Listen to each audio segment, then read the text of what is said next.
Hey, I'm Lane, and I will do the talking this time. You've landed on a video where we share the places we explored as a family in Bosnia and Herzegovina. It's a short journey full of stories filmed by us somewhere between snacks, naps and adventures. Below the video you'll find links to all the locations we visited, so if something catches your eye, you can follow the same route and create your own version of this trip. Everything you see here was filmed in the summer of 2025. But enough of this intro, let's dive in. We begin our journey from the border of the country and head towards the capital city, Sarajevo. But before we get there, I'll have to give you some background information, because this is not a simple country. Legally, Bosnia and Herzegovina is one country, but in practice it's complex. It's divided into two entities and the self-governing Brčko district, a system created by the 1995 Dayton Peace Agreement. The country is led by a three-member presidency with rotating leadership. The system was designed to keep the peace rather than be efficient, and how well it works is still debated. In everyday life, locals often say these divisions matter less. People mix, understand each other, and the lines feel increasingly blurred. Today, Sarajevo is a vibrant and sunny city. It really looks like any other European capital, and I mean this in the best way possible. And as we know, Sarajevo has a lot of history. It's just that their history is more recent, and you can really feel it. Right at the start of the Verhadia pedestrian street, there's a reminder of the war. But just a few steps further, the street opens up into cute little shops, lovely hidden corners, and a mix of different religions.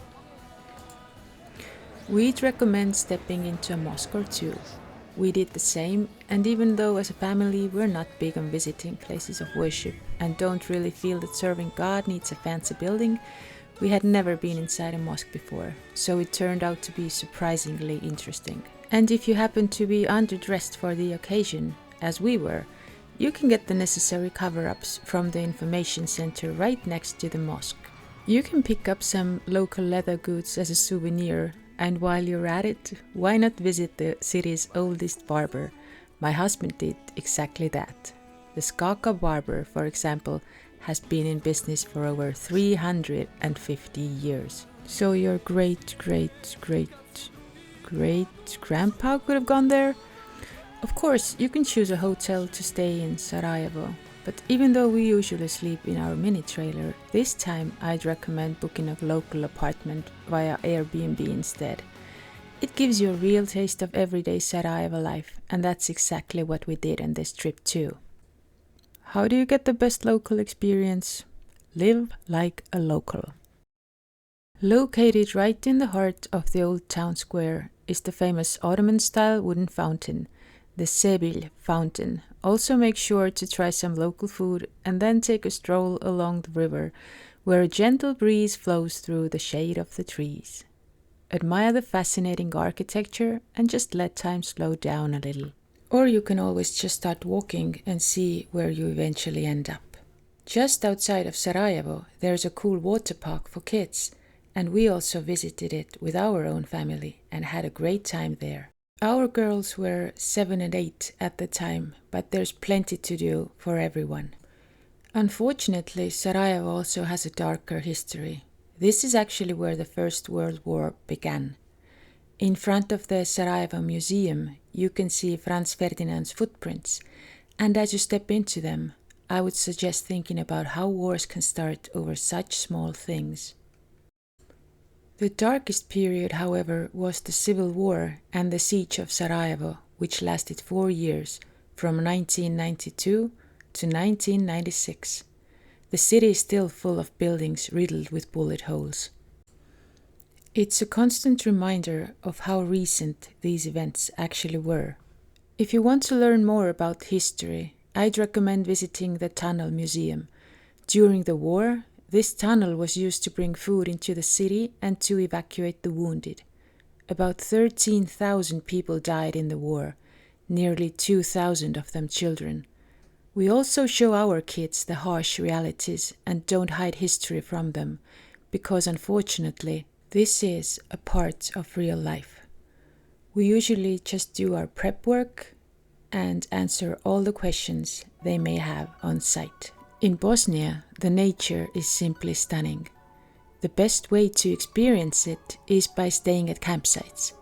First, I want to show you Zone Zelenkovac. This place is truly magical, tucked away in the heart of the forest. We spent several days there, enjoying local food, celebrating with the locals in a truly authentic way, hiking on nearby trails and along riverbeds, and marveling at the campsite's garden, which was honestly something out of a fairy tale. Enjoy the views from higher up, and then we'll move on to the next campsite.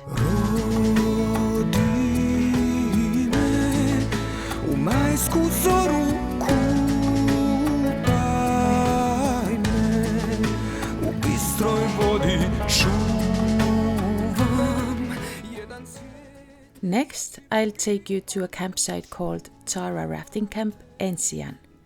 When traveling in Bosnia, it's worth thinking in advance about what kind of car you'll be driving.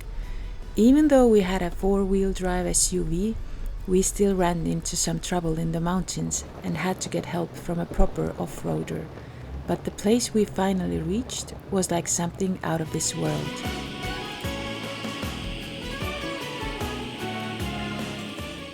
We stayed in our mini trailer, but the campsite also had little cabins. Every guest was welcomed with a complimentary shop, and our days passed swinging in hammocks and fishing. The campsite is located right on the Tara River, and it would have been a shame not to try rafting. It was our family's first time, but we will definitely do it again. Being on the river makes you see the surroundings in a whole new way. Our boat guide even made stops along the banks by beautiful waterfalls, something we kept talking about long after leaving the campsite. Is there better refreshment when there's 35 degrees Celsius outside? I think not.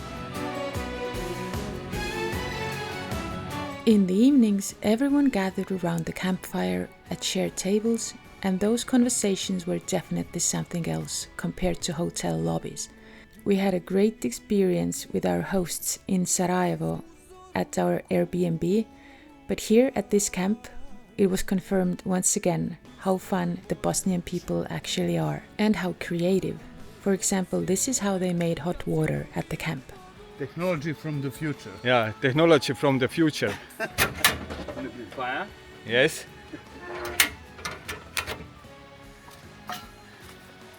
And here is a spiral, right? Hot water. Yes, cold yes, water. yes. How many liters? I don't know. Couple 100 liters of warm water. This was our family's short recap of Bosnia. There's so much more we didn't get to share.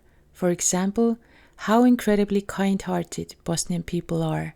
When our car broke down, it was fixed for free.